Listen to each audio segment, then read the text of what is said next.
তামাক ব্যবসায়ীদের সৎ সাহস নেই মানুষের কাছে পৌঁছানোর, তাই তারা পেছনের দরজা দিয়ে ক্ষমতাবানদের সঙ্গে সম্পর্ক করার চেষ্টা করে। এমন মন্তব্য করেছেন মৎস্য ও প্রাণী সম্পদ উপদেষ্টা ফরিদা আক্তার। বুধবার বিকেলে সিরডাপ মিলনায়তনে জনস্বাস্থ্য সুরক্ষায় তামাক নিয়ন্ত্রণ আইনের প্রস্তাবিত সংশোধনী বিষয়ক আলোচনায় তিনি এই কথা বলেন। ফরিদা আক্তার বলেন, পাবলিক প্লেসকে ধূমপান মুক্ত করতে হবে। এই তরুণদের সহায়তা চান তিনি। অনুষ্ঠানে তামাক নিয়ন্ত্রণ আইন শক্তিশালী করতে 6টি প্রস্তাব দেন বক্তারা। তামাক কোম্পানি করে কি যে তারা কিন্তু খুবই ভালো করে জানে যে তারা কত খারাপ কাজ করছে।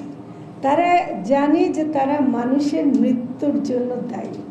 শুধু মৃত্যু না, মানুষকে মানে যারা বেঁচে আছে তারাও কিন্তু নানা রোগের মধ্যে আছে। তারা করে কি যারা নীতি নির্ধারণে আছে তাদের কাছে পেছনের দরজা দিয়ে যাওয়ার চেষ্টা করে।